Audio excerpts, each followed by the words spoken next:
பொறுமையை கொண்டும் தொழுகையை கொண்டும் உதவி தேடுங்கள். இன்னல்லாஹ மஅஸ் ஸாபிரீன். அந்த பொறுமையாளர்களோடு தான் அல்லாஹ் இருக்கிறான். அல்லாஹ் உங்களோடு இருந்தால், உங்களிடத்தில் பொறுமை இருந்தால் அல்லாஹ் அதை நீக்க மாட்டானா?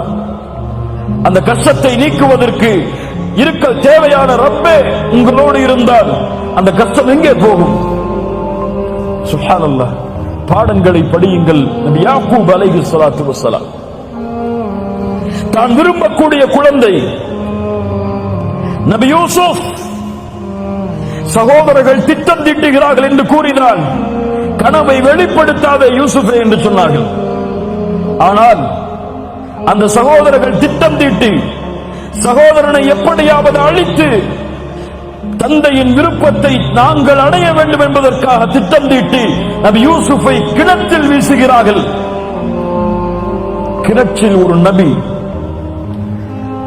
அந்த வழியாக வந்த வியாபார கூட்டம் மிஸ்ருக்கு சென்று அங்கே சந்தையில் நபி யூசுஃபை விலை பேசுகிறார்கள். ஒரு அடிமையாக, ஒரு அடிமைத்தனத்தில் ஒரு நபி எஜமானனுடைய வீட்டிற்கு சென்றால் அங்கே எஜமானனுடைய மனைவியின் மூலமாக மிகப்பெரிய சோதனை, அதன் மூலமாக சிறைச்சாலையில் ஒரு நபி, தந்தையும் மகனும். சுப்ஹானல்லாஹ். தந்தை சொன்னார், என் மகனை நீங்கள் ஏதோ செய்து விட்டீர்கள். ஃபஸபுருன் ஜமீல், ஃபஸபுருன் ஜமீல். அழகிய பொறுமையை கையாளுவேன். அல்லாஹ் நபி யூசுஃபை மறுபடியும் நபி யாக்கூபிடத்திலே கொண்டு வந்து சேர்த்தான். இரண்டு முறை சொன்னார்கள் இதே வார்த்தையை நபி யாக்கூப். இதே வார்த்தையைத்தான் எம்முடைய தாயும் கூறினார்கள். யார்? ஆயிஷா ரலியல்லாஹு அன்ஹா. எவ்வளவு பெரிய சோதனை நபி ஆயிஷா அவர்களுக்கு ரலியல்லாஹு அன்ஹா. தூதரின் மனைவி, அல்லாஹ்வின் நேசத்துக்குரிய பெண் ரலியல்லாஹு அன்ஹா.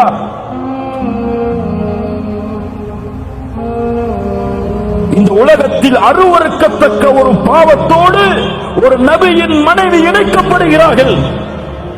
ஒரு சித்தீக்கின் மகள்.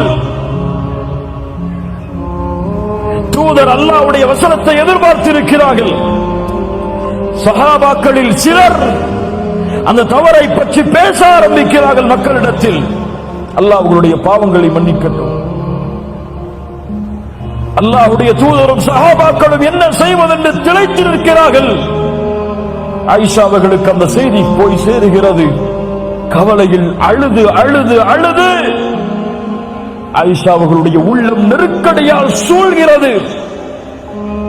பல நாட்களுக்கு பிறகு ஆயிஷா அவர்களை அல்லாஹ்வுடைய தூதர் சந்திக்க செல்கிறார்கள். அதுவரை சலாமை தவிர வேறு பேச்சு கிடையாது. தன் கணவர் தன்னோடு பேச மறுக்கிறார். மூமின்களிடத்திலும் தன்னை பற்றிய தவறான செய்திகள் பரப்பப்படுகிறது. எவ்வளவு பெரிய நெருக்கடி ஆயிஷாவுக்கு ரலியல்லாஹு அன்ஹா.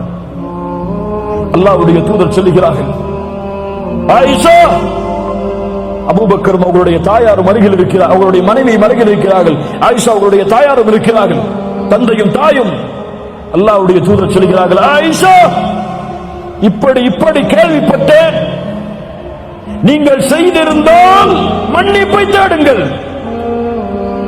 அல்லாஹ் பாவத்தை உணர்ந்து மன்னிப்பை தேடுபவர்களை மன்னிப்பான். செய்யவில்லை என்றால் அல்லாஹ் உங்களை பரிசுத்தப்படுத்துவார். நீங்கள் என்ன சொல்லுகிறீர்கள்? அபூபக்கரை பார்த்து சொன்னார்கள், ஆயிஷா ரலியல்லாஹு அன்ஹா, அல்லாஹ்வுடைய தூதருடைய நண்பரே, உங்களுடைய தூதருக்கு பதில் சொல்லுங்கள். அபூபக்கர் சொன்னார்கள், என்ன சொல்லுவது? என் தாயே, ரசூலுக்கு பதிலடையுங்கள். என்ன சொல்லுவது நான்? என்ன சொல்லுவது நான் என்று அவர்கள் இருவரும் திளைத்து நிற்கிறார்கள். ஆயிஷா ரலியல்லாஹு அன்ஹா அவர்கள் சொன்னார்கள், அல்லாஹ்வுடைய தூதரே, இந்த செய்தி உங்களிடத்திலே வந்து சேர்ந்தது. நீங்கள் இதை அல்லாஹ்வுடைய வசனத்தை எதிர்பார்த்து இருக்கிறீர்கள். ஆனால் நானோ அல்லாஹ்வை சாட்சியாக வைத்து கூறுகிறேன், நான் தூய்மையான பெண் தான். இந்த உலகத்தில் எந்த குற்றமும் நான் செய்யவில்லை. நபி யாக்கூபுடைய அடையாளத்தை தான், அந்த உதாரணத்தை தான் என்னுடைய வாழ்விலும் நான் எடுத்துக் கொள்கிறேன். இந்த சோதனையிலிருந்து நான் வெளியே வர வேண்டும் என்றால் ஒரே வழிதான், ஃபஸப்ருன் ஜமீல் வல்லாஹுல் முஸ்தஆனு அலா மா தஸிஃபூன். அழகிய பொறுமையை கையாளுவேன். ஏன் நபி யாக்கூபிடத்திலே இருந்த அந்த பொறுமை? இவ்வளவு பெரிய இட்டுக்கட்டப்பட்ட செய்தியை சுமந்த ஆயிஷா ரலியல்லாஹு அன்ஹா அவர்களிடத்தில் இருந்த அந்த பொறுமை ஏன் நம்மிடத்தில் இல்லை? ஃபஸப்ருன் ஜமீல் வல்லாஹுல் முஸ்தஆனு அலா மா தஸிஃபூன். அல்லாஹ் நபி யாக்கூபுக்கு அந்த பொறுமையின் கூலியாக அவர்கள் நினைத்ததை விட நபி யூசுஃபுடைய அந்தஸ்தை உயர்த்தி அல்லாஹ் திருப்பி கொடுத்தான்.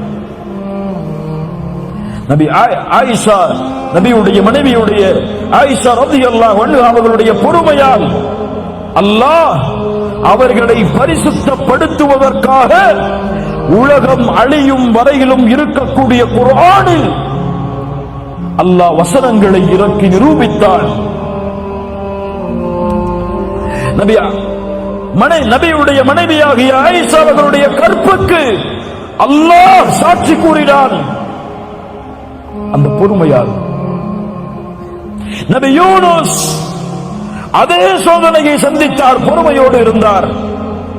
நபி நூஹ் 950 ஆண்டு காலம் அழைப்பு, பொறுமையோடு இருந்தார். முஹம்மது ரசூலுல்லாஹ் ஸல்லல்லாஹு அலைஹி வஸல்லம் எவ்வளவு சோதனைகள் மக்காவில், எவ்வளவு சோதனைகள். நபி சுஜூதில் முஷ்ரிக்குகள், மக்கத்து காஃபிர்கள் அந்த தூதரின் மேல் ஒட்டகத்தின் கழிவை வீசினார்கள். சுமையா ரலியல்லாஹு அன்ஹா, யாசிர், அம்மார், ஒரே குடும்பம் ஒரு பெண்ணுக்கு முன்னால் கொடுமைப்படுத்தப்பட்டார்கள். அல்லாஹ்வுடைய தூதர் என்ன சொன்னார்கள்? சப்ரன் ஆல யாசிர். யாசிருடைய குடும்பத்தார்களே, பொறுமையை கையாளுங்கள். நீங்கள் தங்கக்கூடிய இடம் நாளை மறுமையில் சொர்க்கம். அஸ்ஸபர், அஸ்ஸபர், என் ரப்பு எனக்கு கொடுத்தது, இதில் நான் பொறுமையோடு இருப்பேன். என் ரப்பு இதை விட்டு என்னை இதை விட்டு அல்லாஹ் பாதுகாப்பான். என் ரப்பு எனக்கு வழிகாட்டுவான். அதுவரை பொறுமையை கையாளுவேன், பொறுமையோடு இருப்பேன். என்ன சோதனை வந்தாலும், சிரமம் வந்தாலும், சபர். வபஷ்ஷிரி ஸாபிரீன்.